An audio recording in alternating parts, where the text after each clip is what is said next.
नमस्कार, सर्वांचं स्वागत आहे. आज आपण एका खूप खोल प्रश्नाचा विचार करणार आहोत. तो म्हणजे पराभवाचे नेमके परिणाम काय असतात? चला, मूळ स्रोताच्या आधारावर या प्रश्नाच्या मुळाशी जाऊया, जिथे एका मोठ्या पराभवाने सगळं काही बदलून टाकलं. बायबलमध्ये सर्पाला म्हणजे सैतानाला दिलेला हा एक खूप गूढ शाप आहे. माती खाशील, याचा नेमका अर्थ काय होतो? चला तर मग या स्रोताच्या मदतीने हे कोडं सोडवायचा प्रयत्न करूया. तर मग सुरुवात करूया पहिल्या भागापासून, पराभवाचे परिणाम. स्रोतानुसार एका मोठ्या पराभवाने या जगाचा चेहराच बदलून टाकला. हे जग आता पूर्वीसारखं राहिलं नाहीये, ते एका शापाखाली जगत आहे. मानवतेच्या पतनानंतर 3 प्रकारचे शाप आले, ज्यांनी आपल्या अस्तित्वाच्या प्रत्येक भागाला ग्रासलं. जमिनीवर शाप आला, म्हणजे आता जगण्यासाठी संघर्ष अटळ झाला. शरीरावर शाप आला, म्हणजे वासना आणि मृत्यू अटळ झाले. आणि सैतानाला शाप मिळाला की तो लोकांना मोहात पाडेल, त्यांना फसवेल.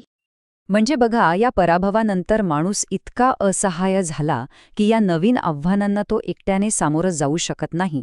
आणि यामुळेच एका महत्त्वाच्या निवडीची वेळ आली आहे. एकतर पराभव मान्य करायचा किंवा मदतीसाठी एका उच्च शक्तीकडे वळायचं. आता येऊया त्या शापाच्या सगळ्यात रहस्यमय भागाकडे.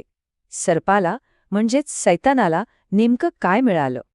एक गोष्ट लक्षात घ्या, हा शाप फक्त शिक्षा म्हणून दिलेला नाहीये, तर सैतानाच्या नवीन भूमिकेचीही सुरुवात आहे. बायबलमधील हे एकच वाक्य या शापित जगात सैतान काय करणार आहे याचा पाया रचतं. आणि हाच तो मूळ प्रश्न आहे जो आपल्या आजच्या चर्चेला दिशा देतो. सैतान माती खातो म्हणजे नेमकं काय करतो? या स्रोतामध्ये याची काही संभाव्य उत्तरं दिली आहेत. चला ती एक एक करून पाहूया. स्रोतामध्ये आपल्याला याचे 5 वेगळे अर्थ सापडतात. चला, एखाद्या गुप्तहेरासारखा प्रत्येक शक्यतेचा बारकाईने तपास करू आणि या रहस्याचा उलगडा करूया. पहिली शक्यता अशी आहे की माती खाणं म्हणजे शरीर किंवा मांस खाणं. याचा अर्थ सैतान माणसाच्या मनात मोह आणि पापी वासना निर्माण करतो. पण इथे एक खूप मोठा ट्विस्ट आहे. बघा, डावीकडचा युक्तिवाद म्हणतो की सैतानामुळे वासना येतात, पण उजवीकडचा प्रतिवाद सांगतो की शरीराला शाप देवाने दिलाय, सैतानाने नाही. याचाच अर्थ सैतान नसता तरीही ह्या वासना माणसाच्या मनात आल्याच असत्या. त्यामुळे हा पहिला अर्थ टिकत नाही. आता दुसऱ्या शक्यतेकडे वळूया. यानुसार हा शाप सैतानाच्या फसवणुकीच्या भूमिकेशी जोडलेला आहे, ज्यात तो लोकांना सत्यापासून दूर घेऊन जातो. सैतान लोकांना कसं फसवतो याचे हे काही मार्ग आहेत. तो धर्मग्रंथाचा अर्थ बदलून सांगतो, खोटी शिकवण पसरवतो आणि लोकांना देवाच्या मार्गावरून भटकवतो. थोडक्यात काय, तर लोकांच्या मनात गोंधळ निर्माण करणं हाच त्याचा मुख्य उद्देश आहे. चौथा अर्थ खूपच वेगळा आहे. तो सांगतो की जगात सत्तेचा समतोलच बदलला आहे. जिथे आधी दैवी सुव्यवस्था होती, तिथे आता क्रूरता आणि अराजकता आली आहे. स्रोत असं सांगतो की सैतानाने आदमाकडून जगाचं नियंत्रण हिसकावून घेतलं. जिथे आधी शांतता होती, तिथे आता बळी तो कानपिळी हा नियम लागू झाला आहे. म्हणजे एक अशी व्यवस्था जिथे शक्तिशाली लोक दुर्बळांवर राज्य करतात. आणि शेवटचा सिद्धांत हा सैतानाला थेट आपल्या शारीरिक मृत्यूशी जोडतो. यानुसार माती खाणे म्हणजे शरीराला म्हातारं करून शेवटी मातीत मिसळून टाकणं. पण इथेही स्रोत आपल्याला एक वेगळाच दृष्टिकोन देतो. हा टेबल बघा.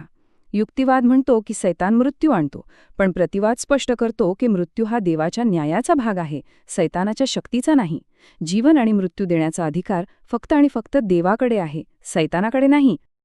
या सगळ्या शक्यता तपासल्यानंतर आता आपण एका अंतिम आणि निर्णायक प्रश्नाकडे आलो आहोत. मृत्यूवर खरं नियंत्रण कोणाचं आहे? सगळ्यात आधी एक मूलभूत गोष्ट लक्षात घेऊया. मृत्यू हा पापाचा परिणाम आहे. हे एक वैश्विक सत्य आहे. तर इथे खूप महत्वाचा फरक आहे. हो, सैतानाकडे मृत्यूची शक्ती आहे, पण तो मृत्यूचा मालक नाही. तो मृत्यूच्या साम्राज्यातील फक्त सर्वात शक्तिशाली सैनिक आहे.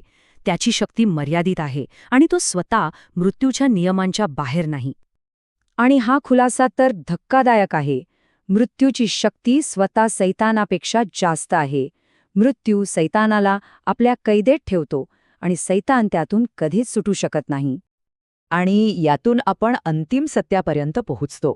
मृत्यूसुद्धा केवळ एक निर्मिती आहे जी पूर्णपणे देवाच्या नियंत्रणाखाली आहे. चला आता पुढे जाऊया आणि बघूया की या शापित जगातून बाहेर पडण्यासाठी, या पराभवाच्या पलीकडे जाण्यासाठी काय मार्ग आहे. तर ह्या पराभवावर मात कशी करायची? स्रोत आपल्याला 3 सोप्या पायऱ्या सांगतो. पहिली, आपली स्वतःची कमजोरी मान्य करणं. दुसरी, ज्याच्याकडे मृत्यूवर अंतिम अधिकार आहे त्या देवाकडे वळणं. आणि तिसरी, विश्वातील त्या अंतिम शक्तीसोबत स्वतःला जोडून घेणं.